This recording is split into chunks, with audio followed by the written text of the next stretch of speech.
नमस्कार। India debate में आप सबका स्वागत है। मैं हूं आशुतोष पाठक। सप्ताह की शुरुआत हो गई है। आज सोमवार है और आज सत्ता, राजनीति, हमारी न्याय व्यवस्था, इसकी कुछ क्रूर सच्चाई लेकर के हाजिर हूं। देश को हिला देने वाला आज हम खुलासा करने जा रहे हैं और आप सभी चौंक जाएंगे कि क्यों बलात्कारी, क्यों हत्यारा, क्यों गंभीर अपराध के आरोपी बच जाते हैं। रसूखदार लोगों के खिलाफ क्यों कुछ नहीं होता है। क्यों आज ठाकरे परिवार के खिलाफ कुछ बोलने के लिए कोई बच रहा है। पूरी सत्ता, पूरी व्यवस्था ठाकरे परिवार को क्यों बचाने में लगी। लेकिन आज जो मैं खुलासा करने वाला हूं उसमें क्या केजरीवाल, क्या राघव चड्ढा, क्या सिब्बल, क्या सुप्रीम कोर्ट, क्या हाई कोर्ट, क्या मंत्री, मुख्यमंत्री, सबके सब नंगे दिखाई पड़ेंगे आपको। सबके सब नंगे। और आज बड़ी जिम्मेदारी से मैं ये कार्यक्रम कर रहा हूं और अपने देश में देशवासियों के लिए ये कार्यक्रम आई ओपनर होने वाला है। हमारी व्यवस्थाएं कैसे काम कर रही है, हमारी न्यायिक प्रणाली कैसे काम कर रही है, हमारे नेता, कॉरपोरेट कैसे काम कर रहे हैं,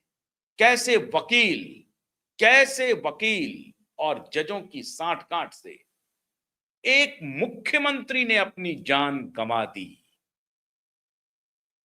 और आरोप लगा कि जजों ने पैसे मांगे। जज नहीं, कई जजों ने करोड़ों में, कोई 77 करोड़ मांग रहा है, कोई 49 करोड़ मांग रहा है, कोई 25 करोड़ मांग रहा है। मतलब जो मर्जी आ रहा है मांगे जा रहा है। और सिब्बल साहब मांग रहे हैं पैसा।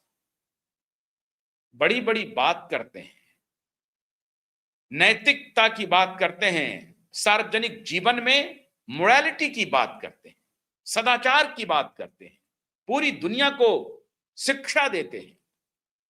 और इतना ही नहीं, वो हमारे देश के कानून मंत्री रह चुके हैं, वो हमारे देश के लॉ मेकर्स रह चुके हैं।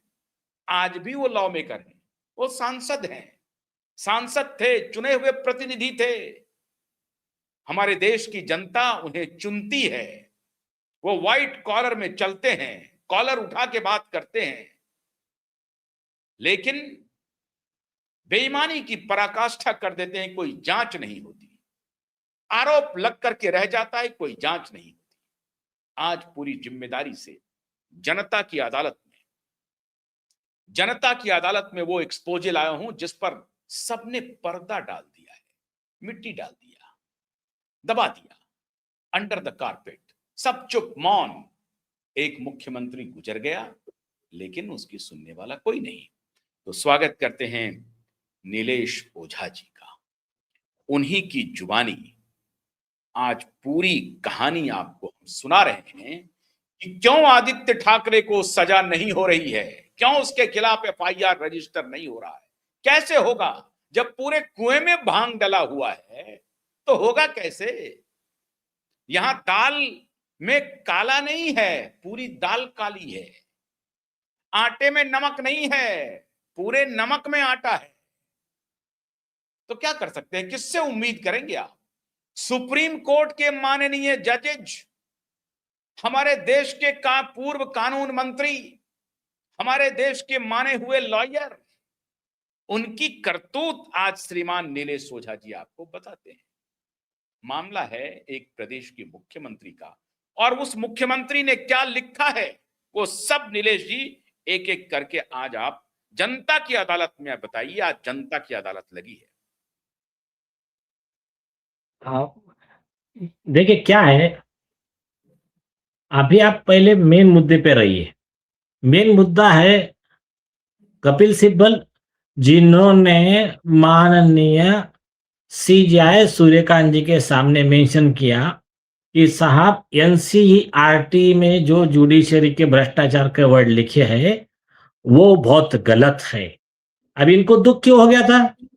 अच्छा क्या हुआ, सूर्यकांत साहब ने इनकी बात मान के गलती कर दी, नहीं तो उन्होंने उनका जो ग्राफ है ना पॉपुलैरिटी का बहुत आगे जा रहा था, तो बस उन्होंने उसे एक ऐसे घटना से ग्राफ गिर गया, उसी एक ही घटना हाँ से तो ग्राफ तो गया, गिर गया। मैं हाँ पहले शो करता था, हाँ समर्थन में लोग आते थे, आज मैं शो करता हूं, लोगों की प्रतिक्रिया देखिए। हाँ, तो वैसे सूर्यकांत जी दिल से अच्छे हैं, लेकिन ये जो है ना, ये एक कपिल सिब्बल जैसे लोगों की बात उन्होंने जो मान ली एनसीईआरटी केस में ना, उसके वजह से थोड़ा प्रॉब्लम हो गया। अब कपिल सिब्बल का दर्द क्या था मैं बताता हूं आपको। कपिल सिब्बल खुद करप्शन में आरोपी है, कि जज को पैसा देके ऑर्डर लेने का आरोपी है कपिल सिब्बल। ये कौन कह रहा है? उनके ही कांग्रेस पार्टी के मुख्यमंत्री कलिखो पुल, और कहा कह रहे हैं? सुसाइड नोट में। अभी आप उस सुसाइड नोट का प्यारा 14.7 निकालिए, 14.7। ये तो एक है, और पूरी पूरी एक है, और देखिए पूरा डिटेल में है, तो प्यारा 14.7 निकालिए। हाँ कीजिए, ऊपर कीजिए, फास्ट में स्क्रॉल कीजिए, प्यारा 14.7, 14.7। अब आशुतोष जी आप पढ़िए उसको, 14.7 को। एक सेकेंड।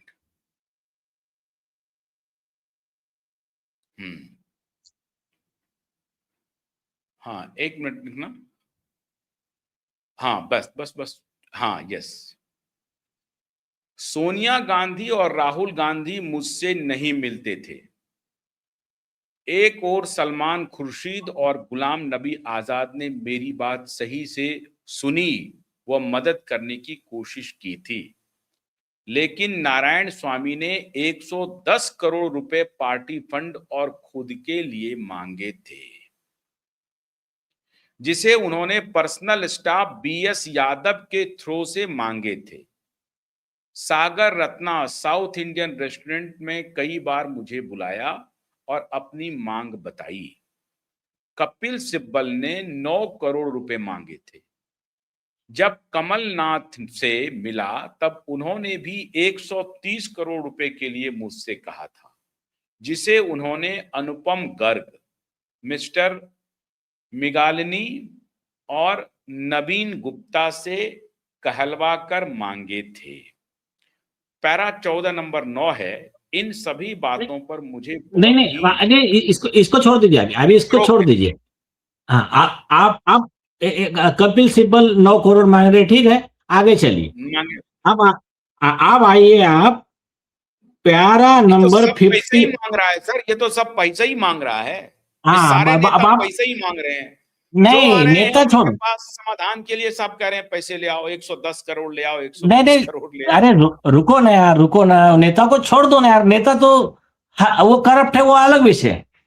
हम्म। अभी आते मेन कपिल सिब्बल और जुडिशरी पे आते। यस। आप आइए प्यारा 15 पे आइए, 15.2। या फिर हाँ एक मिनट, नहीं अपने प्यारा 10.1 पे आइए, 10.10.1, अच्छा ठीक है। 10.1।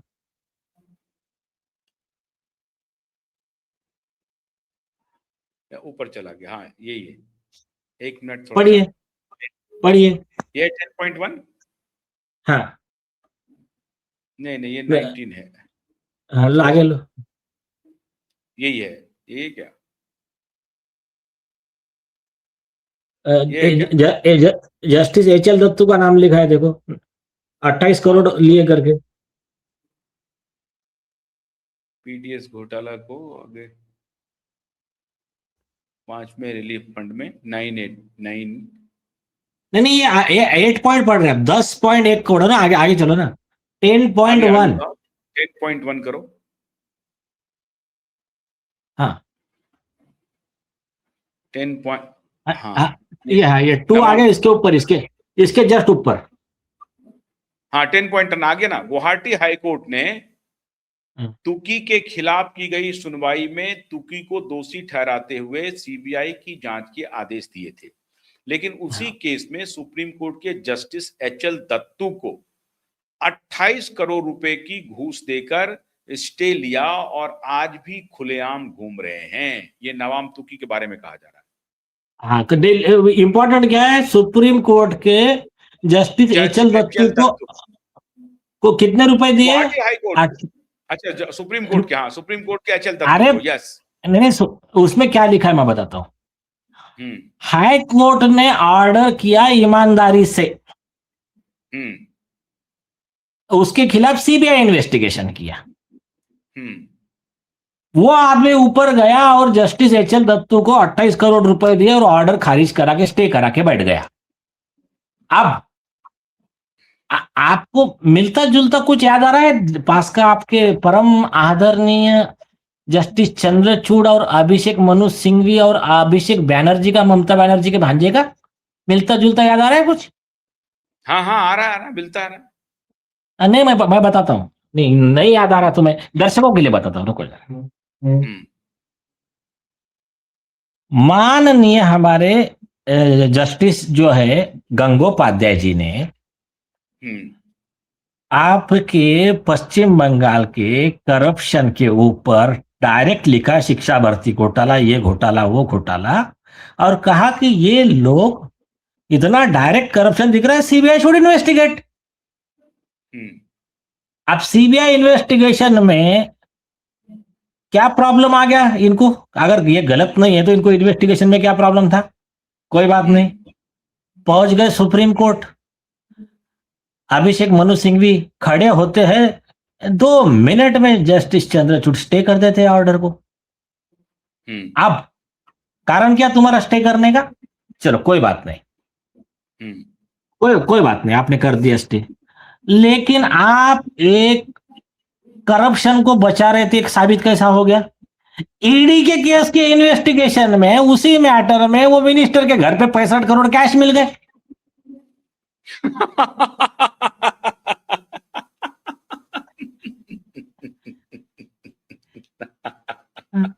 65 करोड़ रुपए कैश। हाँ, तो ये, और ये तो 65 करोड़ तो ये कब मिले? वो स्टे के और रेड के बीच में समय मिला, तो उसके बीच में कितने हजार करोड़ रुपए गायब कर दिया उसने। हाँ, तो अभी ये देश को, माननीय चंद्रचूड़ भी इसमें इन्वॉल्व है मेरे हिसाब से 200%। हमने कहा तो कंप्लेंट फाइल किया उनके खिलाफ। सुनिए, वो रीजन दे कि आपने स्टे क्यों किया था, और स्टे तो आपका क्या रीजन क्या था आपका स्टे देने के लिए? हाँ, तो हो गया। अच्छा, तो अब अभिषेक बनर्जी पे आते हैं। पहले हाँ, ये बताएं दर्शकों को कि आगे आगे आगे, एक मिनट, एक मिनट खाली अभी हम अभी आगे बता चल। देते हैं खाली। प्यारा 15.2 लीजिए, 15.2। हाँ, 15.2 पे आइए।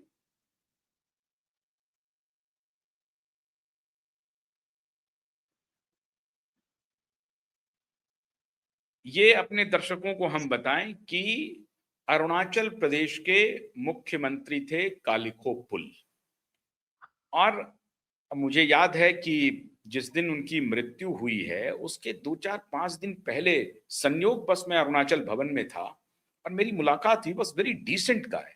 मैं हैरान हूं नहीं कि ठीक है, ये वो व्यक्ति नहीं आराम से, नहीं वो सब डिटेल बाद विषय में, है। पहले, हाँ पहले मुद्दे पे हाँ आइए, हाँ, मुद्दे पे आइए, चलिए। 15.2। हाँ, अरुणाचल राज्य में हुए पीडीएस घोटाले केस को राज्य सरकार में ने गलत बताया, एफसीआई ने गलत बताया और केंद्र सरकार ने भी गलत बताया। फिर भी सुप्रीम कोर्ट ने आरोपियों को खुला छोड़कर उनका पूरा पेमेंट करने का आदेश दे दिया, जिससे राज्य का विकास कोष खाली हो गया। चीफ जस्टिस अल्तमस कबीर 36 करोड़ रुपए की घूस लेकर गलत फैसला दिया था, जिसे उन्होंने अपने बेटे के जरिए समझौता किया था, जबकि वह फैसला गलत था। चीफ जस्टिस अल्तमस कबीर अपने फैसलों से पहले भी विवादों में रहे हैं। ये चलो सारी ठीक है। बातें जो लिखी जा रही हैं ये आज अरुणाचल एक प्रदेश। एक हाँ, आगे आगे, प्यारा 15.20। आगे बढ़ाना।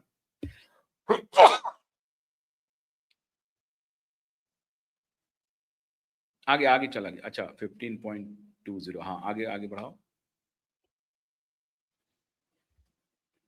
हाँ, उन्होंने फैसला मेरे हक में देने के लिए मुझसे और मेरे करीबियों से कई बार संपर्क किया। उन्होंने मुझसे 86 करोड़ रुपए की घूस मांगी। ये अल्तमस कमीर के बारे में कह रहे हैं क्या? तो नहीं 15.19 पढ़ो, 15.19 पढ़ो पहले। उन्होंने 15 पॉइंट उन्होंने मुझसे नहीं 86 नहीं करोड़ रुपए नहीं नहीं 15.19 सुप्रीम कोर्ट से। 19 अच्छा, सुप्रीम कोर्ट से ऐसा फैसला मिलने पर मेरा न्यायालय से विश्वास ही उठ गया है। मुझे दुख तो इस बात की है कि अरुणाचल राज्य के विधायक तो बिके हुए हैं और बिकते हैं, कांग्रेस भी बिकी हुई है, लेकिन सुप्रीम कोर्ट के जज भी बिके हुए होंगे, मैंने ऐसा नहीं सोचा था। आगे लिख रहे हैं, आगे। हाँ। उन्होंने फैसला मेरे हक में देने के लिए मुझसे और मेरे करीबियों से कई बार संपर्क किया। उन्होंने मुझसे 86 करोड़ रुपए की घूस मांगी थी, जबकि मैं एक आम और गरीब आदमी हूं। मेरे पास इतने पैसे नहीं हैं जिससे मैं सुप्रीम कोर्ट के जज और उसके फैसले को खरीद नहीं सकता था और ना ही खरीदना चाहता हूं। आगे आगे। आगे, हाँ, आगे बढ़ाना।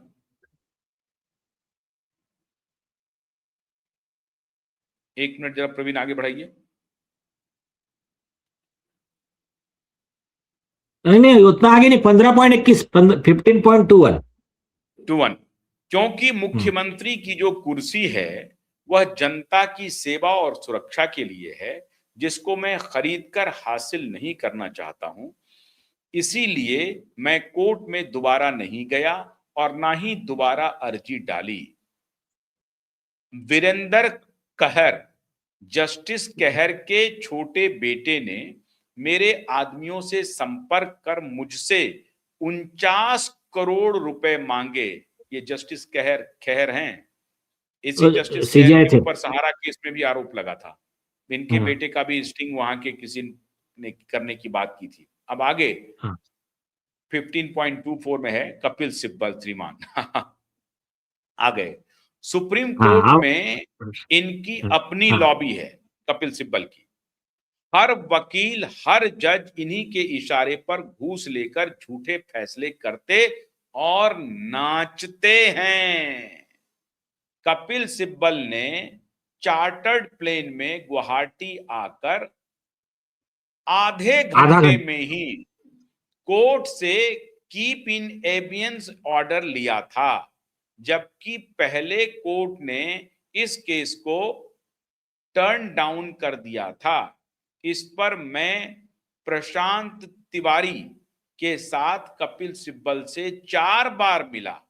मैंने सिब्बल जी को नवाम तुकी की सारी हकीकत बताई। जब मैं कपिल सिब्बल से उनके घर पर पते 1 जोरबाग मेट्रो स्टेशन के पास अरविंदो मार्ग दिल्ली में मिला, तब उन्होंने मुझसे 9 करोड़ की मांग की थी और उन्होंने एडवांस 4 करोड़ रुपए की मांग की। यह बात तय होने के बाद उन्होंने गुवाहाटी हाई कोर्ट में रेगुलर हियरिंग में जाना छोड़ दिया। तय नहीं होने के हाँ, बाद उन्होंने हाँ, गुवाहाटी हाई कोर्ट में, अच्छा, तय होने के बाद जाना छोड़ दिया। ये तय हुई कि हाँ, ठीक है, मतलब हम 9 करोड़ रुपए देंगे, पहला किस्त 4 करोड़ देंगे। हाँ तो 4 करोड़ ले लिया, 9 करोड़ पूरा ले लिया, जो भी हुआ ऐसा उनका कहना है कि हाँ, उसके बाद में हम्म, कपिल सिब्बल ने कहा कि ठीक है अब तुम्हारे खिलाफ मैं नहीं आऊंगा आर्गुमेंट में, मैं मेरे क्लाइंट को छोड़ दूंगा, आपने मुझे 9 करोड़ दे दिया। आप ये सुनिए, पहले मैं एक बात मैं एक बात क्लियर करता हूं, सुनिए। हम्म,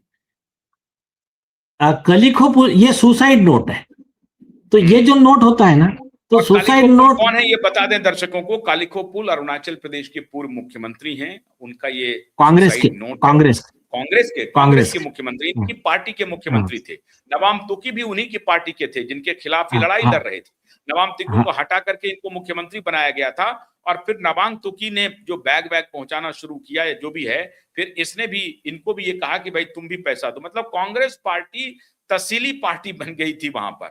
पैसे तहसील रही थी और उनके सारे ये जो लोग हैं, वे सारे तहसील रहे हैं। ये उनका सुसाइड नोट है जी।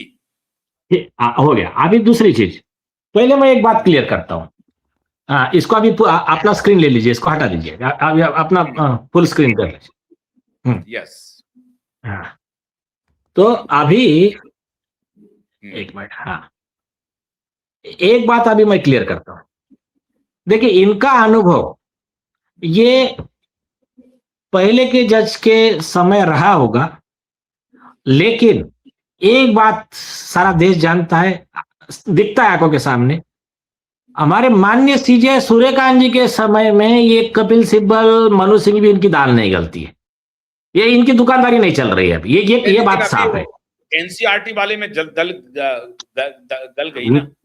नहीं, सुनो, मैं करप्शन की बात कर रहा हूं। वो एक बात अलग है, इंस्टीट्यूशन के लिए सूर्यकांत जी को लगा कि इंस्टीट्यूशन का नाम बदनाम हो रहा है, ठीक है, ओवर से, हाँ, तो वो एक अलग चीज है वो यार, हाँ। बट ये जो पहले होता था कि कुछ भी आकर आर्गुमेंट कर स्टे ले जाते थे, जैसा जस्टिस चंद्रचूड़ के जमाने में वो स्टे ले लेते थे, गलत है सही है जो भी है, और वो इसमें गलत ऑर्डर इसका हो गया, महाराष्ट्र गवर्नमेंट के इसमें घुमा फिरा के एकदम बोगस ऑर्डर। तो वैसे काम नहीं हो रहे अभी इनके।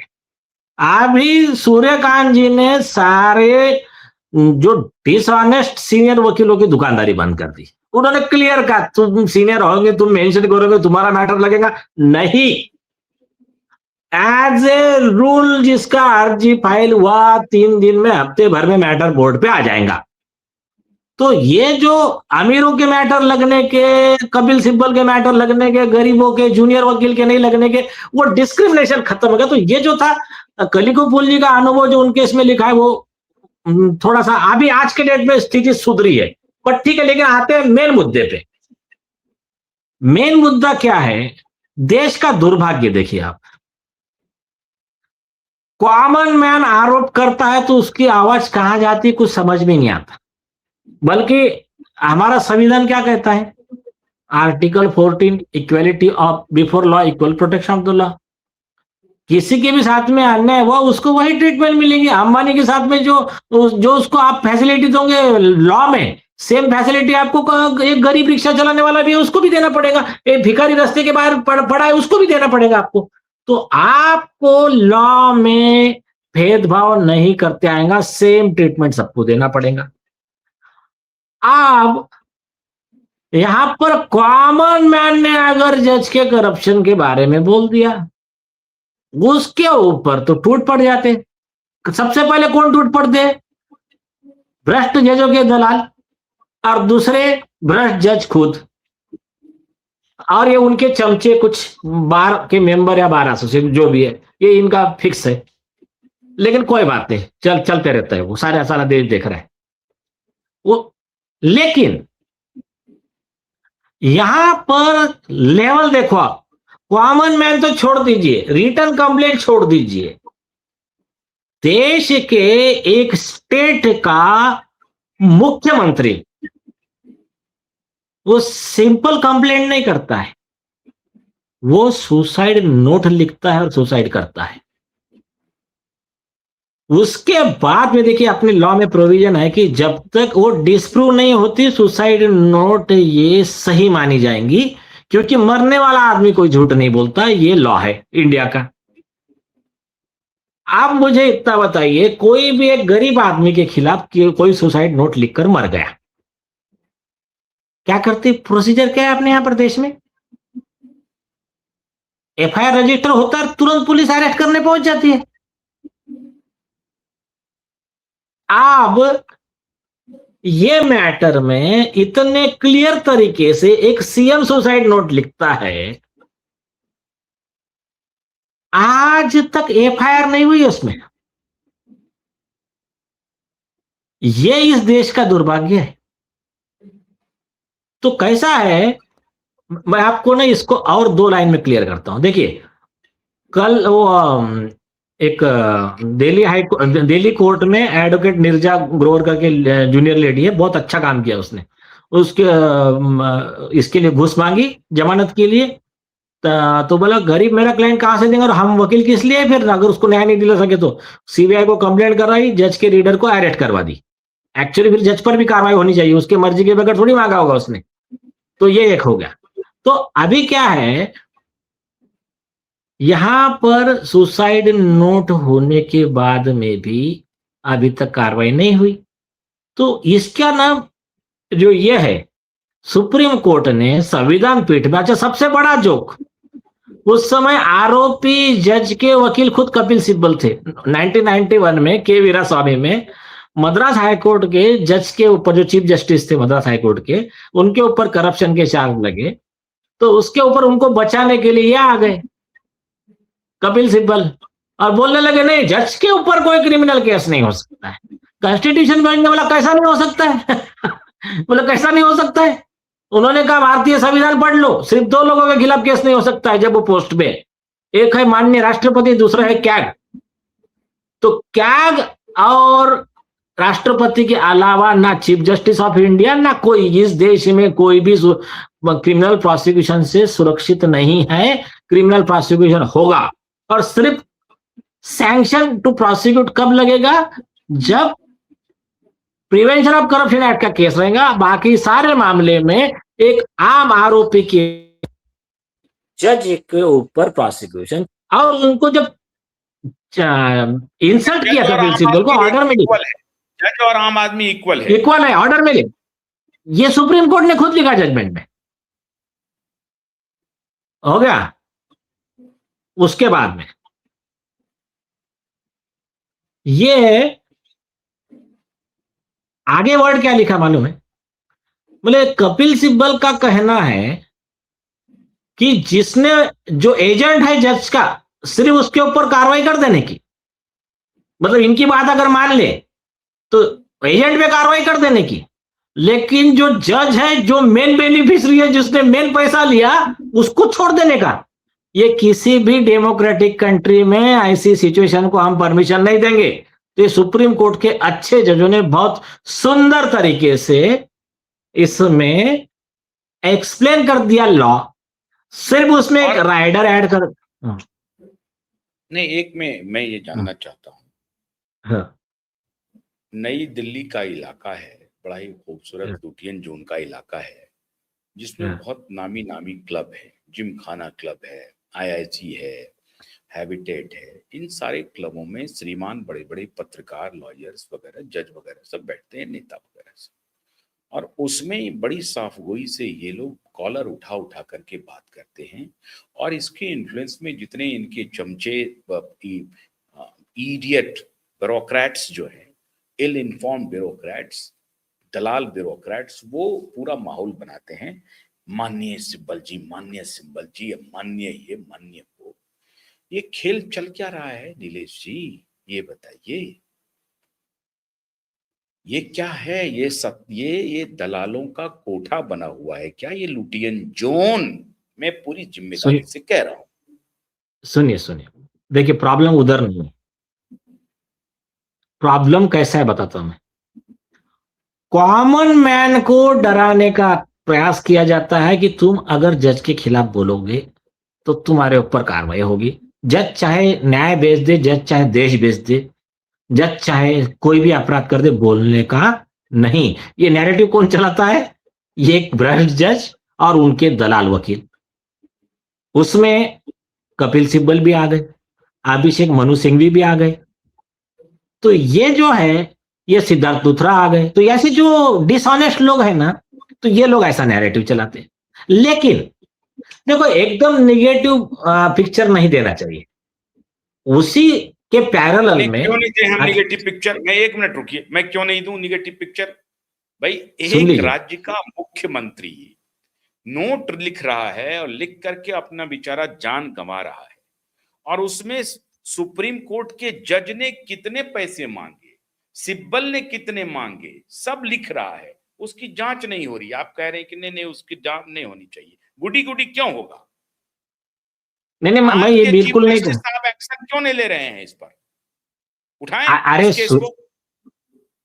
नहीं, ठीक है ना, ठीक है, सुनिए, ये क्या है, उसकी डेट क्या है देखिए, सुसाइड नोट की मीडिया में डेट भी क्या है कहीं लास्ट कोई चर्चा नहीं मीडिया में, सब चुप। नहीं नहीं, चर्चा हुई थी यार, वो पुराना मैटर है, पुराना मैटर है, चर्चा हुई थी। उसमें उसमें एक आगे का जोक बोलता हूं मैं, सुनिए ना, पूरी बात समझ लीजिए। कम हुई थी, मुझे सब मालूम हाँ, है, कम हुई, मैंने जितनी सुनिए होनी सुनिए चाहिए पूरी। थी। हाँ। अरे आगे किस्सा क्या हुआ मालूम है क्या? हम्म। इस केस में उनकी विधवा पत्नी ने पत्र लिखा चीफ जस्टिस ऑफ इंडिया को, और चीफ जस्टिस ऑफ इंडिया ने उस पत्र को रीट में कन्वर्ट कर दिया। क्या बात है। आगे का सुनिए ना जोक। हम्म। लेकिन उनकी पत्नी के तरफ से अपील हुए दुष्यंत दवे साहब, उन्होंने कहा कि हमको डाउट है कि खुद चीफ जस्टिस ऑफ इंडिया खुद जो है दीपक मिश्रा वो आरोपी है, तो इसमें कुछ न्याय होने वाला नहीं है, तो हमने लेटर एडमिनिस्ट्रेटिव साइड पे लिखा था, तो आपने इसको यहां लगा दिया, आप जुडिशियल में एक ऑर्डर कर दोगे तो मेरे क्लाइंट के हक मारे जाएंगे, आप यहां केस क्लोज कर दोगे तो आगे कोई प्रोसीडिंग ही नहीं होगी फिर। तो ऐसा करके सबमिशन करके वो पिटीशन को डिस्पोज ऑफ करवाया था दुष्यंत दवे साहब ने। तो ये बात थोड़ा बाटी में रखते, मैं क्या बताना चाह रहा हूं, दो चीज है। एक है डोंट फाइंड फॉल्ट। किसके पक्ष में खड़े थे दुष्यंत दवे, किसके पक्ष में खड़े थे? कलिकुपुल की पत्नी की तरफ से अपॉइंटेड वकील थे। अच्छा काम किया उन्होंने, अच्छा काम किया। हाँ देखिए, वेरी गुड। हमारे वैचारिक मतभेद है, चाहे प्रशांत भूषण जी हो चाहे दुष्यंत दवे हो, वैचारिक पे कई मामले में उनका हमारा नहीं जमता है, right winger left winger central wing जो भी हो, लेकिन इस जुडिशियरी में, इस सिस्टम में कई करप्शन के कई मैटर ऐसे हैं जिसमें इन दो लोगों ने बहुत हद तक बहुत अच्छा काम भी किया है। तो हम कौन से प्रिंसिपल पे चलते हैं? Don't see who is right, see what is right. कौन सही है ये मत देखो, क्या सही है ये देखो बस। तो और ऐसा करेंगे ना तभी ये समाज में हुआ सर, फिर उस केस में क्या हुआ? उनकी फिर डिस्पोज ऑफ हुआ, वो पिटीशन डिस्पोज ऑफ हुआ, हियरिंग नहीं हुआ, डिस्पोज ऑफ हुआ। लेकिन बाद में उस केस में किसी ने हाथ नहीं डाला, हो गया। लेकिन मैं आपको बताता हूं, सुनिए, लेकिन अभी जो है, अभी नई जनरेशन जो है वो बहुत, सिर्फ उनको अच्छा समझाने की जरूरत है ठीक से लॉ। नहीं एक मिनट रुकिए ना, अगर केस में किसी ने हाथ नहीं डाला मतलब क्या स्वीकार कर लिया कि सब कुछ हुआ था? हाँ ये आपने बहुत वैलिड पॉइंट बोला, सुनिए। हाँ ये पॉइंट आपने बहुत सही बोला कि अगर कपिल सिब्बल पे आरोप लगे, कपिल सिब्बल ने जवाब नहीं दिया, जस्टिस जयेश खेर पे आरोप लगे, उन्होंने जवाब नहीं दिया, दीपक मिश्रा पे आरोप लगे, उन्होंने जवाब नहीं दिया, एचएल दत्तू पे आरोप लगे, उन्होंने जवाब नहीं दिया, अल्तमश कबीर पे आरोप लगे, उनके तरफ से कुछ ये नहीं आया, और इनका इन्वेस्टिगेशन नहीं हुआ। इन्वेस्टिगेशन सीबीआई ने करना चाहिए था। तो इसका मतलब प्राइमा फैसी केस में दम है। नहीं, मैं ये जानना चाहता हूं, ये सभी ल्यूमिनरी जजेस, स्टॉलवर्ड्स, सुप्रीम कोर्ट में कौन जज बनता है? ऐसे सब्जी मंडी में कोई बेच रहा था, रेडी पटरी पे पहुंच गया सुप्रीम कोर्ट, ऐसा होता है क्या? कौन बनता है सुप्रीम कोर्ट में जज? उसके बारे में क्या आप पिक्चर देते हैं पूरी दुनिया को, क्या बताते हैं?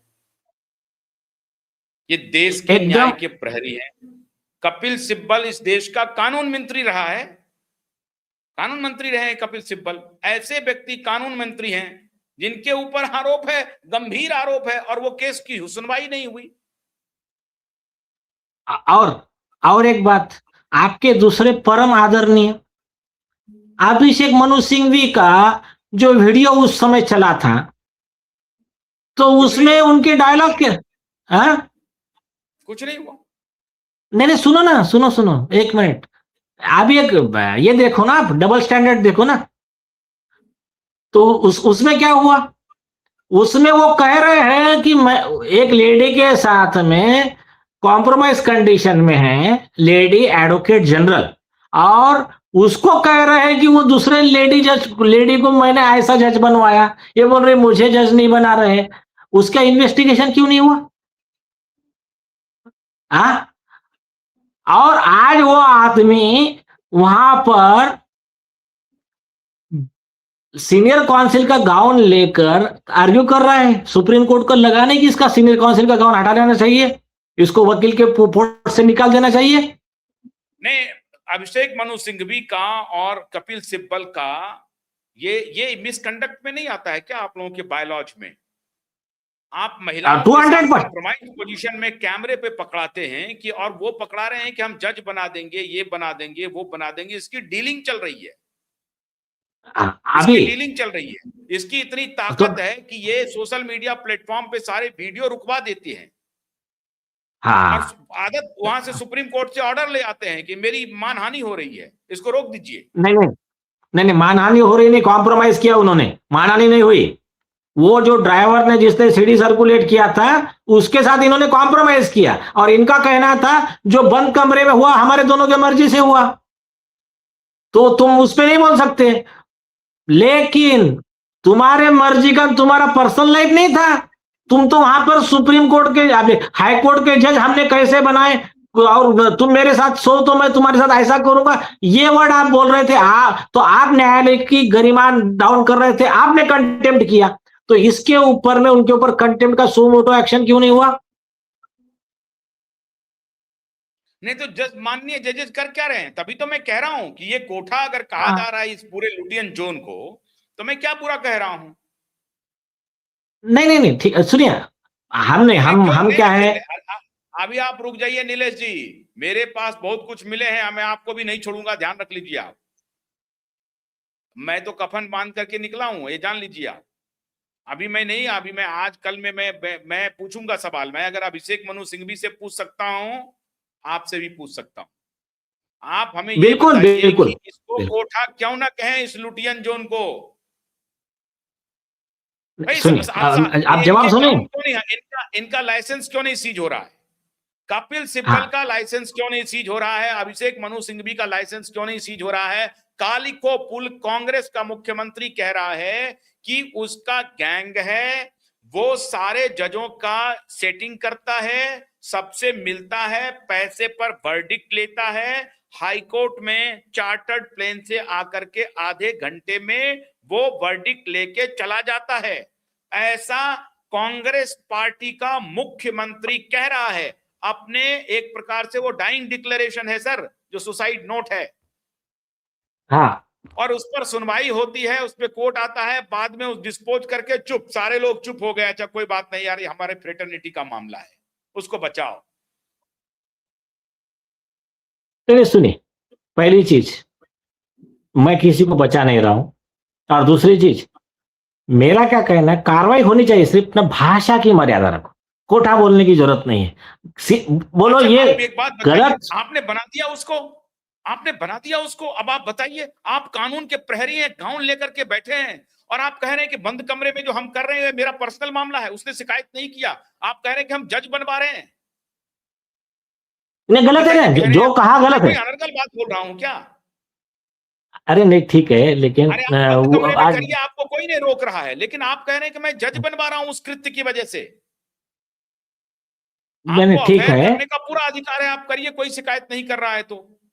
अरे आप 25 करिए, 25 करिए। मीटू को चक्कर में एमजे अकबर के खिलाफ इतने आरोप लग गए, कई महिलाएं आ गई मीटू कह करके, एमजे अकबर की बेचारी की मिनिस्ट्री चली गई। हाँ, तो फिर इनकी बराबर गए, तो इनकी वकीली क्यों नहीं गई? इनकी वकीली क्यों नहीं गई? क्यों नहीं गई? तो इनका सनद भी रद्द होना। तो अभी ये वहां मुंह उठा के चले आ जाते हैं, और ये देखो, इनके प्रिय कौन है और ये किसके प्रिय है? डीवाई चंद्रचूड़ आ गए अभिषेक बैनर्जी के, और ये आदमी आरोप लगा रहा है जस्टिस गंगोपाध्याय जी पे। जैसा हमने इसके ऊपर कंटेम्प्ट डाला, फिर भाग गया। फिर अगली ड्राफ्ट में ड्राफ्टिंग बदल दिया। जस्टिस गंगोपाध्याय को रिजाइन करना पड़ा, वो टीएमसी के गुंडों की वजह से रिजाइन करना पड़ा। रिजाइन करके अपने को बचाने के लिए वो भारतीय जनता पार्टी ज्वाइन करना पड़ा बेचारे को। ये नहीं था कि पर्पसली ज्वाइन कर रहे थे। नहीं, चलिए सुनिए, इस पे ना हम और एक डिटेल करते हैं। मेरा अभी डॉक्टर का अपॉइंटमेंट है, हम इसका सेकंड पार्ट और करते हैं इसमें। हाँ, मैं आपको मैं 2 मिनट में मैं कंक्लूड करता हूँ, सुन लीजिए, बहुत इंपॉर्टेंट। जी जी देखिए, इन्होंने जो माहौल तैयार करके रखा है और ये डराने का ट्राई करते हैं कि आप जज के खिलाफ बोलोगे, मतलब देखो, एक जज ने गलती किया, उसके खिलाफ में प्लीडिंग में एडवोकेट वीरेंद्र सिंह है दिल्ली के, वो प्रूफ के साथ लिखते हैं कि भाई ये जज ने इस तरह से गलत किया, तो आप ये ऑर्डर से डिसाइड करो। उसको उठा के सजा दी जाती है कंटेम्प्ट की। और ये आपका जस्टिस चंद्रचूड़, तो ये क्या करते हैं कि वो सजा को बोलते, आप जाके पुलिस कस्टडी में जाके माफी मांगना तो मैं सजा माफ करूंगा, बल्कि अपील में उन्होंने, उनकी जिम्मेदारी क्या है, डिसाइड करना है कि वो सजा सही है गलत है। तो इस तरह से क्या करते हैं, जूनियर वकीलों को डराते हैं और इनको लाइसेंस देते हैं। सेम आरोप वीरेंद्र सिंह ने तो भी एक्सप्लेनेशन दिया था, लेकिन ये जो अभिषेक मनु सिंघवी ने डिसऑनेस्ट मैलाफाइड इंटेंशन के एलिगेशन किया था जस्टिस गंगोपाध्याय जी पे, कोई प्रूफ नहीं थे। तो हमने जब कंटेम्प्ट का अर्जी लगाया तो यही चंद्रचूड़ एक्शन नहीं लिया उनपे। क्यों नहीं लिया? तो मतलब जूनियर वकील को एक अलग न्याय, वीरेंद्र सिंह को एक अलग न्याय, और अभिषेक मनु सिंह को एक फ्री हैंड, मतलब हम करे सो कायदा। तो क्या है, अभी लॉ अच्छा बन रहा है। अभी जस्टिस पार्टीवाला साहब और जस्टिस के वी विश्वनाथन ने निर्भय सुलिया के मैटर में एकदम बढ़िया जजमेंट दिया 2026 में। जज के खिलाफ कंप्लेंट आपकी सही निकली तो जज के ऊपर क्रिमिनल प्रोसिक्यूशन भी होगा, उसको सस्पेंड डिसमिस सब किया जाएगा। अभी लॉ बन रहा है, ये दलालों की दुकानदारी धीरे धीरे बंद हो रही है। और क्या है, सोशल मीडिया का जमाना है, ये इनकी ज्यादा चलने वाली नहीं है। और इनको कैसा ठीक करना है, इसके सारे लॉ में प्रावधान है। लोग जाग रहे हैं, वकील जाग रहे हैं। और उसके हम आपके ही चैनल पे एक एक इसमें सुप्रीम कोर्ट के जजमेंट क्या है, किस तरह से इस सुप्रीम कोर्ट की गरिमा को बरकरार रखा जाए, और ऐसे जो ब्लैक शिप्स है इनको कैसा ठिकाने लगाया जाए, कैसा इनकी सही जगह जेल में वहां भेजा जाए, इसकी पूरी व्यवस्था करेंगे एक। और जाते जाते मैं आपको एक स्वीडन के एक वकील का किस्सा, जो सुप्रीम कोर्ट ने ओसवाल्ड के कंटेम्प्ट की बुक में लिखा है, वो सुप्रीम कोर्ट ने अपने विनय चंद्र मिश्रा के ऑर्डर में सुप्रीम कोर्ट के फुल बेंच ने लिखा था। मैं वो एक लाइन बताता हूं। उसमें एक वकील आर्ग्यू कर रहा था जज ने कैसी गलती किया है और कैसा अन्याय किया है। तो ऊपर का कोर्ट, सीनियर कोर्ट बोलता है, मान के चलो सुप्रीम कोर्ट, बोले मिस्टर एडवोकेट, आपको लगता नहीं है कि आपका आर्गुमेंट कंटेम्प्ट की ओर जा रहा है, न्यायपालिका के अवमान की ओर जा रहा है? तो उसने जो जवाब दिया वो पूरी दुनिया ने अप्रिशिएट किया उसको। उन्होंने कहा, सर ये केस में कंटेम्प्ट ऑलरेडी हो चुका है उस जज के द्वारा, अन्याय करके न्यायपालिका का नाम खराब कर चुका है वो जज। मेरा आर्गुमेंट उसको कवर करने के लिए आप न्याय दोगे तो आपकी इज्जत बढ़ेगी। तो ये जो है ये बस सबका सार ये है, जो डिसऑनेस्ट बेईमान जजेस है, जो कपिल सिब्बल, अभिषेक मनु सिंघवी जैसे लोग हैं, ये इनका जवाब ये है। और जितना जनता अवेयर बनेगी, जितना अभी भगवान की दया से इतना बढ़िया सपोर्ट मिल रहा है, law student, NLU, advocates, bar association, junior advocates, interns, सारे तरफ से अभी इनको ना इनकी सही औकात दिखाएंगे।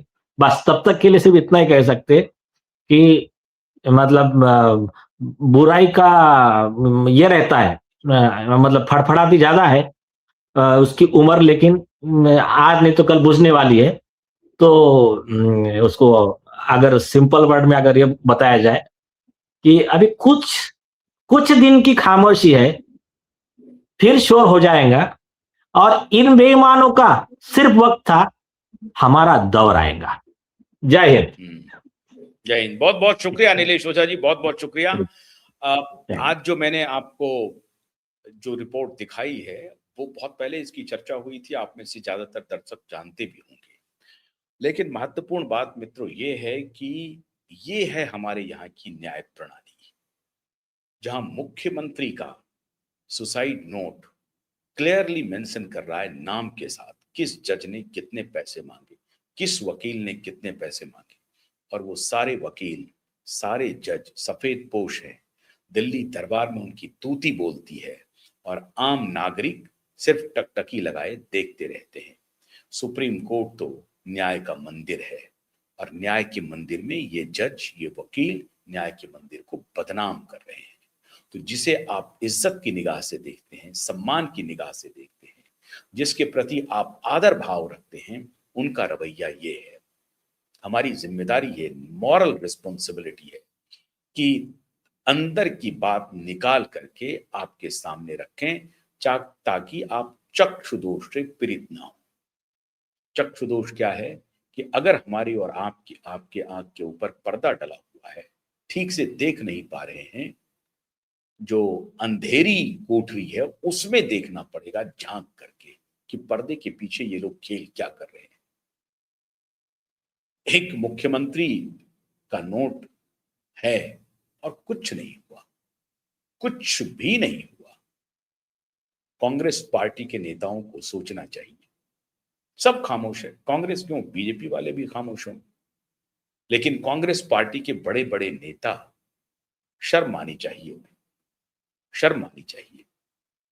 इस तरह से वो देश का निर्माण करना चाहते हैं, कॉन्स्टिट्यूशन की रक्षा करना चाहते हैं, रात दिन कॉन्स्टिट्यूशन की दुहाई देते हैं, वो कॉन्स्टिट्यूशन की किताब लेकर के घूमते हैं, वो फर्जी किताब लेके घूमते हैं, वो आपको और हमें गुमराह करते हैं। वो इनको देखिए, इनके करतूत को देखिए।